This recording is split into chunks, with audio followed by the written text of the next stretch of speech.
baru bisa melihat, ya Tuhan, memang benar Engkau adalah Allah dan Tuhan di dalam kehidupanku.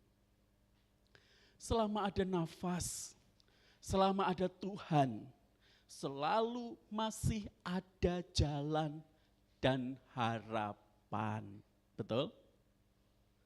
Tuhan tidak hanya memberikan kita kekuatan untuk menghadapi badai, tetapi juga mengubah badai itu menjadi sarana, ini yang paling penting, untuk membentuk karakter kita dan memperdalam iman. Di dalam badai itulah akhirnya kita bisa look beyond, melihat melampaui cara pikir manusia. Kita bisa melihat bagaimana Allah itu ada di depan kita. Hanya ketika kita berada di dalam masalah dan pergumulan hidup yang berat. Kalau hidup kita lancar-lancar jaya, enak-enak, semuanya tercukupi, kita lupa kepada Tuhan. Jadi bersyukurlah saudara, kalau saudara sedang dipaksa berada di dalam kondisi yang sulit saat-saat ini. Karena itu vitamin yang baik untuk jiwa kita, ya, sehingga iman kita bertumbuh. Dalam setiap badai ada kesempatan untuk mengalami lebih dalam kasih dan kebaikan Tuhan. Ya. 2020 kita mengalami pandemi, ya. Semua kita bingung, nggak tahu harus ngapain, ya. Kita berharap pandemi ini selesai, kita bisa kembali melakukan aktivitas. Ya memang kita melakukan aktivitas kembali.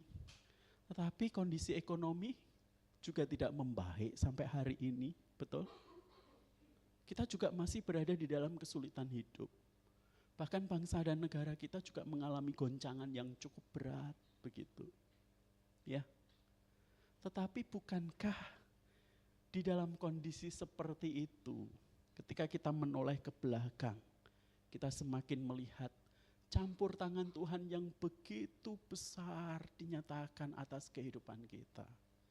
Dan rasa-rasanya Tuhan, kalau saya berada di titik ini sungguh saya tidak akan pernah ada tanpa Engkau yang menolong saya.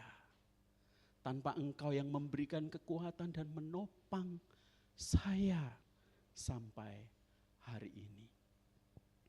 Bapak Ibu Saudara yang terkasih, selain itu, bukankah kondisi yang kita alami itu bisa menjadi kesaksian yang baik bagi orang-orang yang ada di sekitar kita, betul? Kita bisa menceritakan pengalaman kita ketika kita berada di dalam sebuah badai hidup yang begitu menekan.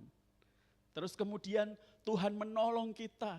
Kita bisa sharingkan kepada orang-orang yang mengalami permasalahan yang kurang lebih sama dengan kita.